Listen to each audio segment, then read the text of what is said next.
The Mueller Report. Does it really matter at all? And what does it say about the media and about the future of this country going forward? I'm Scott Ott, and this is Bill Whittle now. And Bill, just three questions today, really. I've been reading all kinds of stuff in the news about the significance of not really the release of the Mueller report, because that's a big issue right now, but the release of the Attorney General's summary of what was in the Mueller report.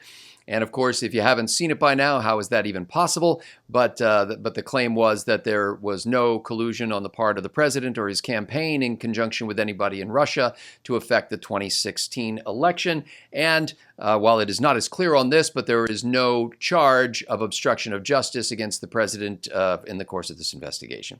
So the first question I have for you, Bill, is really, does it really matter what the report said? And what I mean by that is that everybody is so dug in their positions already. You've already seen the Republicans saying, see, I told you so, and the Democrats saying, well, we need to dig up some more stuff.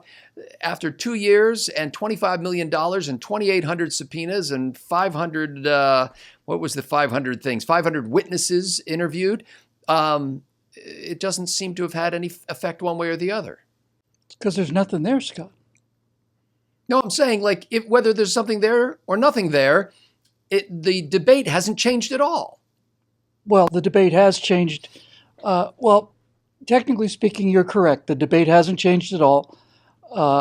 And it could have changed if the probe had come back with actionable lawbreaking on the part of the president. So if you're going to say that if you want to say that the debate hasn't changed because the Democrats are still accusing Trump of dirty tricks, even though there's no evidence for that, that doesn't surprise me. But what's nice to know is that after 2.5 years and all of these money and all of these witnesses, there's nothing actionable on the president. So defensively, that's good to know. Now the question is, do they want to continue to run with this? Do they want to continue to ride this dead horse? I suspect they probably do. And the more they do, the better I like it.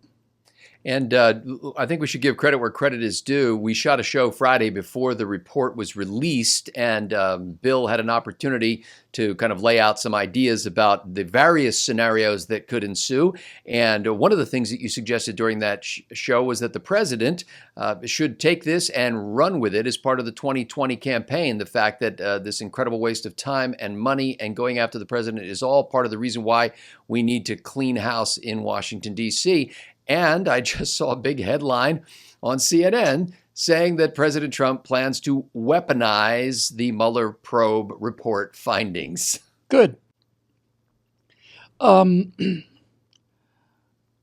think probably I might just address this in a firewall tomorrow, but I think one way to look at it is the Mueller report mission accomplished? Because what it did and what it has done and what it continues to do is to create an accusation against Donald Trump that has no basis in fact, but which is believed by large numbers of people. It's pretty much exactly what happened to Brett Kavanaugh when you get right down to it. So they've taken 2.5 years to obstruct and smear the president, to damage or destroy his credibility, and certainly to undermine his standing undermine his standing with the American people. And so to that degree, for the last 2.5 years, it's been very effective. And the fact that it hasn't turned up anything doesn't change anybody's mind, at least not on the left. So it could have changed my mind. If it turned out that there were felonious charges against the president, that would have changed my mind about this Russia probe. But I didn't think that was going to happen, and it didn't. So now the question becomes, what are they going to do? Are they going to stick to this Russia thing? I think that would be an incredibly bad decision. So I suspect that's what they'll do. But the alternative, Scott, is look, now that the Mueller thing is over, we have a little over about 1.5 years to the election, I guess. So now that the Mueller probe is over, they can do one of three things. They can continue on with the Russian collusion story. They can leave Trump alone, or they can come up with some new stuff to try and dangle in front of the American people. I suspect they're going to do the first one. They're never going to do the second one. And if they're smart, they wouldn't do the third one either. But, Well, they so almost have to do the first one because if they don't keep up with the Russia collusion story, what they're essentially saying is that Donald Trump beat Hillary Clinton fair and square. So my guess is the next move is really not so much Russia, but it's that darned Electoral College. well, was it Colorado voted to have all of their electoral votes go by way of the popular vote? I don't see how that is possibly constitutional, but put that aside for a second.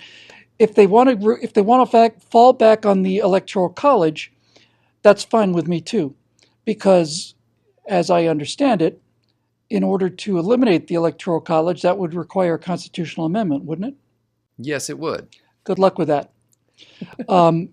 So, if you're telling me that they have been in a fortress for the last 2.5 years, and turns out that position was untenable, and if they're going to move to the electoral college, they're going to move to another untenable position. That's just great. I think they're really, really boned, and I think that because they have basically put all of their eggs into this one basket, Scott, and it didn't take any tremendous powers of prediction on my part when Nancy Pelosi said a couple weeks ago that he wasn't worth impeaching. That's when I knew for a certain fact that they had nothing on him. There have been a couple of columns from the Washington Post and elsewhere basically claiming that the reporters who covered the Russia collusion investigation did yeoman's work in this process. But I think that by and large, even if you're on the left, you have to acknowledge that your expectations about what was going to happen as a result of this probe are wildly different from what actually happened.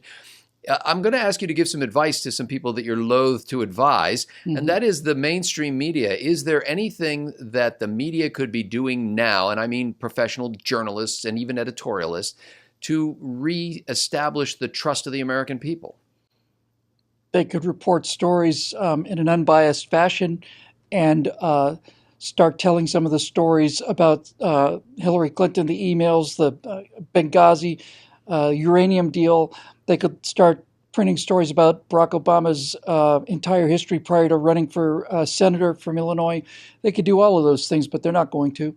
So I can't think of anything that would restore their credibility. This is yet another, not just a bruise against their credibility. Look, there's such a thing as evidence, and then there's something that I've been calling anti-evidence.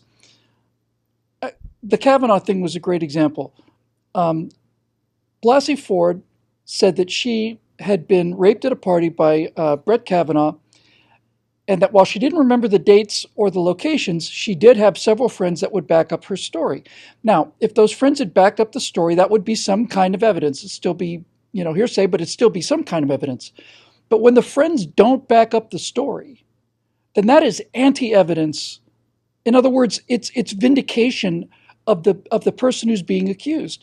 And so now Donald Trump's in the position where he can say, look, they spent 2.5 years, investigated every single possible shred of evidence that could be connected to me in any way whatsoever, came up with nothing, and the fact that they're doing it some more is an indication that these people have no interest whatsoever in the health of the country, which is quite good compared to what it was under the Obama administration.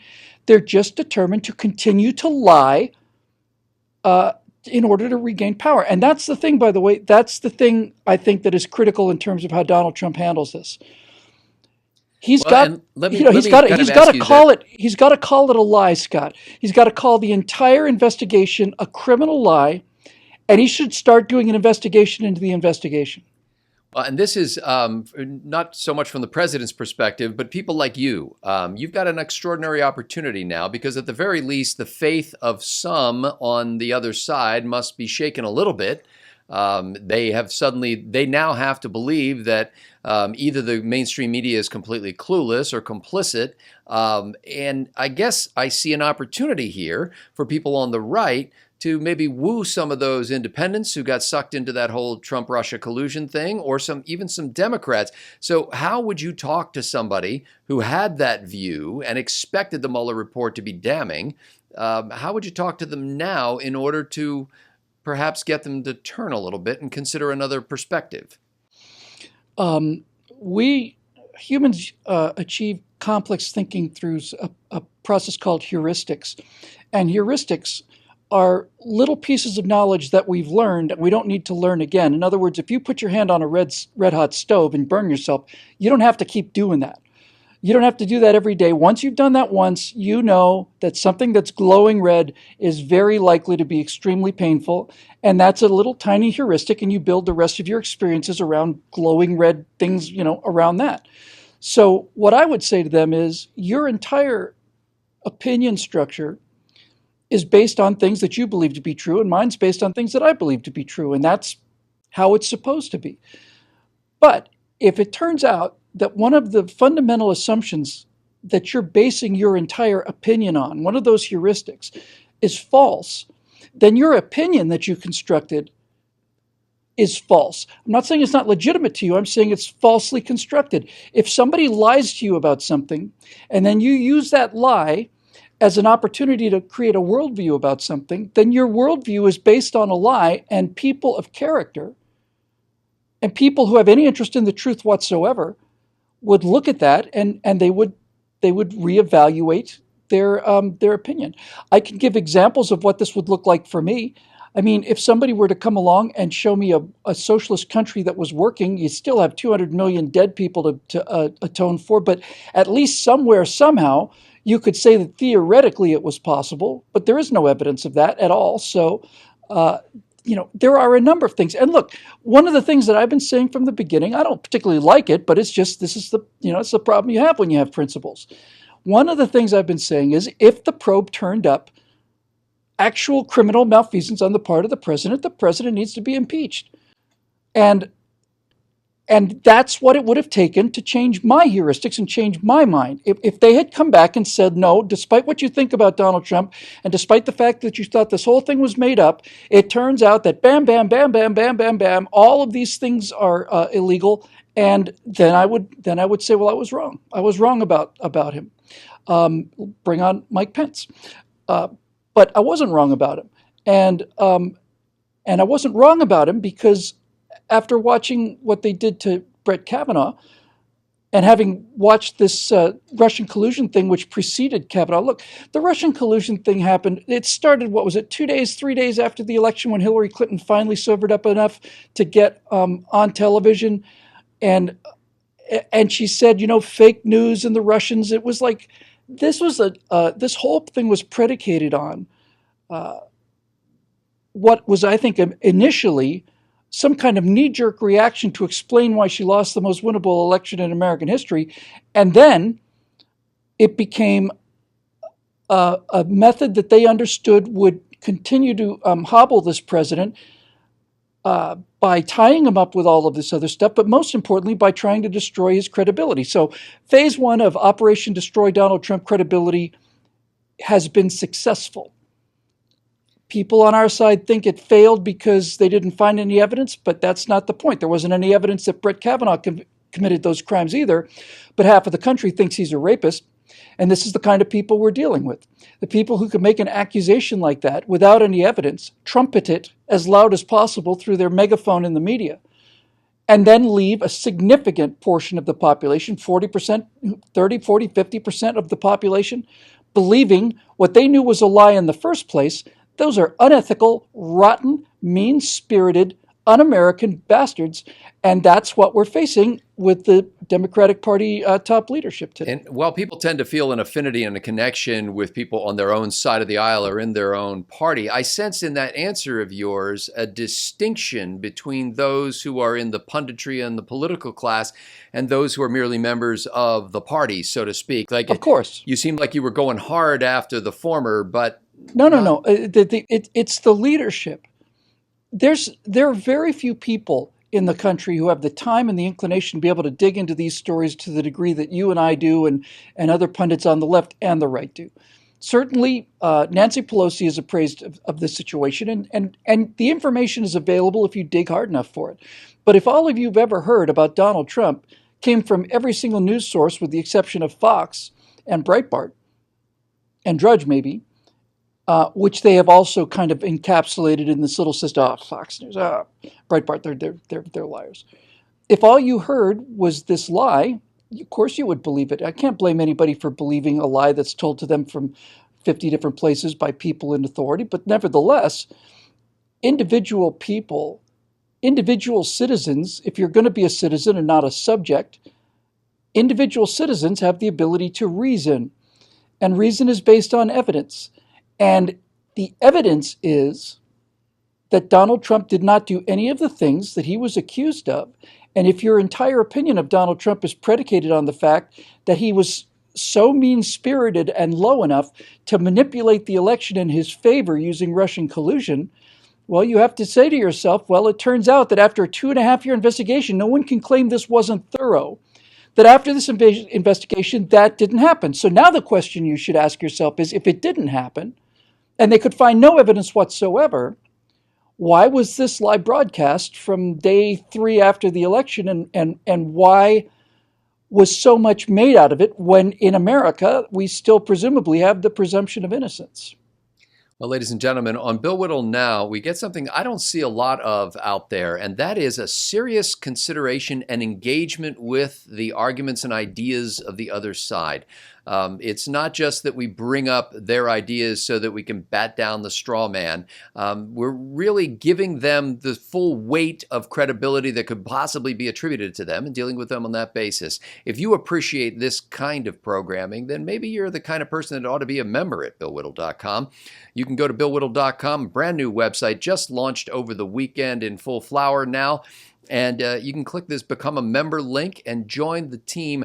You'll find not only are Bill and myself and Stephen Green expressing our opinions there, but the members themselves have several different outlets, including a member blog, to express their opinions. So we hope you join that group. You can go to that website, BillWhittle.com, and click Become a Member right now. So for Bill Whittle, I'm Scott Ott. Thanks to the members for making it possible.